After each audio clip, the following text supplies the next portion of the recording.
ಮನುಷ್ಯನ ಜೀವನದಲ್ಲಿ ಕಷ್ಟವೇ ಬರಲಿ ಸುಖವೇ ಬರಲಿ ಕುಕ್ಕದೆ ಹಿಕ್ಕದೆ ಒಂದೇ ಸಮನೆ ಇರಬೇಕು ಅಂತ. ಎರಡನೇದು, ಮನುಷ್ಯನ ಗುಣ ಅವಗುಣನ ಸರಿಯಾಗಿ ಅಳತೆ ಮಾಡಿ ಆಮೇಲೆ ಸ್ನೇಹ ಮಾಡಬೇಕು.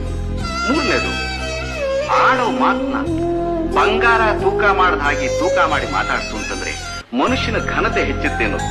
ನಾಲ್ಕನೇದು, ಬಂಧುಗಳಲ್ಲೇ ಆಗ್ಲಿ ಮಿತ್ರರಲ್ಲೇ ಆಗ್ಲಿ ಅಳತೆ ನೋಡಿ ಸಲಗಿಂದ ಇತ್ತು ಅಂತಂದ್ರೆ ವಿಶ್ವಾಸ ಶಾಶ್ವತವಾಗಿರುತ್ತೆ ಅನ್ನೋದು. ಐದನೇದು, ಕಾಲ ಅನ್ನೋದು ಬೆಲೆ ಕಟ್ಟಕ್ಕಾಗದೇ ಇರುವಂತಹ ವಸ್ತು.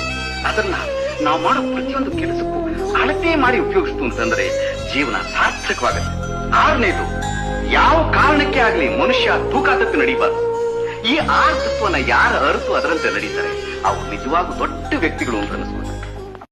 ಮನುಷ್ಯನ ಜೀವನದಲ್ಲಿ ಕಷ್ಟವೇ ಬರಲಿ ಸುಖವೇ ಬರಲಿ ಕುಕ್ಕದೆ ಹಿಕ್ಕದೆ ಒಂದೇ ಸಮನೆ ಇರಬೇಕು ಅಂತ. ಎರಡನೇದು, ಮನುಷ್ಯ